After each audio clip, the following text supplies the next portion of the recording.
Շնորհակալություն։ Հարցը ուղղում եմ Հայաստանի Հանրապետության վարչապետ Նիկոլ Փաշինյանին։ Պարոն վարչապետ, վերջին օրերին լրագրողական համայնքի կողմից հերթական սկանդալային բացահայտումը տեղի ունեցավ կառավարության իրական դեմքը քողաձեռծող եւ պարզվեց, որ պետական բյուջեն անխնա թալանվում է եւ պարզվեց, որ Հայաստանի Հանրապետության կառավարության անդամները, պատգամավորները, պետական կառավարման համակարգի աշխատակիցները ստանում են աշխատավարձ։ Որոշ դեպքերում նույնիսկ ստանում են պարգևավճարներ եւ հարցս հետեւյալն է. երբ է վերջ դրվելու այս անխնա թալանին եւ հաշվի առնելով վերջին այս մեր կառավարման օրոք առնվազն կարևոր ժամանակահատվածը մեր պետության համար Ինչու դուք անվճար չեք աշխատում որպես վարչապետ արդեն 8 տարի եւ երբեք վերջը հրաժարվելու ձեր աշխատավարձից շնորհակալություն։ Հարցին կպատասխանի Հայաստանի Հանրապետության վարչապետ Նիկոլ Փաշինյանը, համեցեք։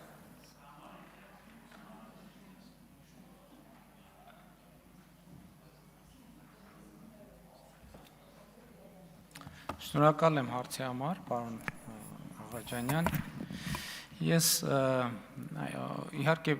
բրիֆինգի ընթացքում վերջին նման հարց հնչել է, նման կամ դրա այդ ուղղությամբ հարց հնչել է, ես ուզում եմ մեր բոլորի ուշադրությունը հրավիրել հետևյալի վրա, որ 2017 թվականի համեմատ նախ 2025 թվականի արդեն կատարված բյուջեն ավելի քան 130%-ով ավել է եկամտային մասը միայն։ Երկրորդը ուզում եմ մեզ բոլորիս հիշեցնել, որ 2025 թվականի բյուջեում մենք պետական ապարատի պահպանման ծախսերը կրճատել ենք 4%-ով, որը ընդհանուր առմամբ կազմում է 6.5 միլիարդ դրամ։ Այսինքն 2025 թվականին մենք պետական ապարատի ծախսերի համար, այդ թվում աշխատավարձերի եւ այլնի համար կրճատել ենք ֆոնդը 6.5 միլիարդ դրամով Պահպանման ծախսերը ընդհանուր առմամբ, ճիշտ եմ, չէ՞, ասում 6.5 միլիարդ դրամով։ Սա մենք ինչի համար ենք արել։ Սա մենք արել ենք հետևյալ տրամաբանությամբ, որ մենք համարել ենք, որ պետք է մեխանիզմներ ստեղծենք, որպեսզի պետական ապարատը ինքը փնտրի եւ գտնի պետական բյուջեում անարդյունավետ ծախսող տեղեր, ուրեմն միավորներ, հաստիկներ, որոնց անհրաժեշտությունը չկա, բայց որոնց վրա գումար ենք ծախսում եւ 25 թվականին մենք 6.5 միլիարդ դրամով փաստացի կրճատել ենք այդ ծախսերը եւ հետեւաբար այն որից հետո մենք ներդրել ենք կատարողականի վրա հիմնված վարձատրության համակարգ, որը պիլոտային ծրագիր է եւ որը մենք նպատակադրված ենք որոշակի փորձարկումների արդյունքում այդ թվում բերել եւ օրենքի տեսք տալ դրան, ինչի համար ենք դա անում որովհետև կարծում եմ, որ եւ դա մեր ռազմավարություններին է վերաբերում, որ մենք պետական ինստիտուտները պետք է ուժեղացնենք եւ ընդհանուր առմամբ պետականությունը պետք է ուժեղացնենք, ինչով ենք մենք ուժեղացնում պետականությունը, նախ մենք սրանով իրականացնում ենք մեր տեսլականը դեռևս 2018-ի, որի համաձայն մենք ուզում ենք ունենալ բառիս բուն իմաստով անարատ եւ որևէ կողմնակի ազդեցությունից զերծ պաշտոնյա։ Այսինքն անարատ եւ որևէ կողմնակի ազդեցությունից զերծ պաշտոնյա, այսինքն զրո կոռուպցիա քաղաքականության իրագործումը։ Արդեն ասացի, որ նոր համակարգը պետք է լինի հիմնված կատարողականի գնահատման, վարձատրությունը պետք է փոխկապակցված լինի ծրագրային ստանձնած պարտավորությունների եւ դրանց կատարման ընթացքի հետ, որ արձագանքեք։ Արձագանք։ Շնորհակալ եմ, բնականաբար հարցիս մեջ հեգնանք կար այդ պնդումներ անողների նկատմամբ։ Ես կարծում եմ, որ շատ կարևոր նախաձեռնություն է պարոն վարչապետ եւ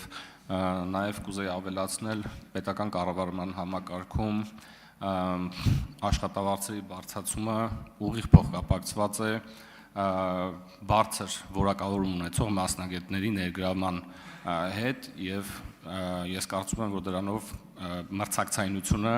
հստակորեն կբարձրանա եւ բոլորս գիտենք, որ մասնավոր ոլորտից բարձր որակավորում ունեցող մասնագետները դժվար են համաձայնվում աշխատանքի անցնել պետական համակարգում հենց այդ պատճառով եւ հուսամ ձեր այս նախաձեռնությամբ այս խնդիրը կլուծվի։ Շարունակելով ձեր խոսքից ասեմ, որ մենք նաև նկատում ենք, որ որակյալ կադրերի արտահոսք կա պետական համակարգից դեպի մասնավոր հատված եւ նպատակներից մեկը դա է, որը մենք իրականացրել ենք եւ ընդհակառակը նոր կադրերի որակավորված կադրերի պետական համակարգում ներգրավելու հետ կապված խնդիր կա, որը լուծում ենք։ Հաջորդ կարևոր կոմպոնենտը մենք անդադ մեր պաշտոնյաներին ասում ենք եւ կրթությունը հռչակել ենք ռազմավարություն, մենք մեր կարգավորումների մեջ դրել ենք, որ այդ գումարի X%-ը տվյալ տարվա ընթացքում պաշտոնյան պետք է իր որակավորումները բարձրացնելու վրա ծախսի անպայման։ Հաջորդն էլ եմ ուզում ասել, մենք վերջին ամիսներին, վերջին տարվա ընթացքում նաև նկատել ենք, որ պետական պաշտոնյաների նկատմամբ այն մարդիկ, ովքեր անսահմանափակ փող ունեն եւ քաղաքականության մեջ ներգրավված են, պետական պաշտոնյաներին ծանրաբեռնում են անհամաչափ հայցադիմումներով ամենատարբեր անձնական բնույթի եւ պաշտոնյաները ուղղակի հնարավորություն չեն ունենում առաջինը էֆեկտիվ պաշտպանություն, որովհետեւ դա ծախս է, եւ երկրորդը դեզինֆորմացիայի դեմ պայքարում, էլի դա էլ իրավական ծախս է, ընդ որում մենք գործընկերներ ունենք, ովքեր տարիների արդյունքում հաղթել են դատական process-ները եւ ասենք իրենք 1.5 միլիոն դրամ ծախսել են դատական իրենց իրավունքները, բայց իրենց իրավունքներով նաեւ հանրության տեղեկացված լինելու իրավունքը եւ պետական համակարգը պաշտպանելու վրա, ասենք 1.5 միլիոն դրամ ծախսել են, դատարանը որպես ծախսերի փոխհատուցում օբյեկտիվ իր կարգավորումների շրջանակով, ասենք փոխհատուցել է փոխհատուցման որոշում է կայացրել 200,000 կամ 300,000 դրամի չափով, սա նշանակում է, որ հաջորդ անգամ այդ պաշտոնյան ոչ կարող է որևէ դատից պաշտպանվել, ոչ էլ կարող է իր դեմ զրպարտություններով պաշտպանություն գտնել, բայց այս ամենի նպատակը ինչ է։ Այս ամենի նպատակը եւ առաջնային շահառուն քաղաքացին է, որովհետեւ տեսեք ինչ հարց լինում է, չէ՞, քաղաքացու կյանքի հետ կապված, ում են ասում կամ պաշտոնյային։ Մեզ պետք է որ պաշտոնյան գերկենտրոնացած լինի իր խնդրի վրա եւ որը մինիմալ բան նրան շեղի իր աշխատանքից եւ սա շատ կարեւոր որոշում է եւ ես ուրախ եմ, որ այդ որոշումը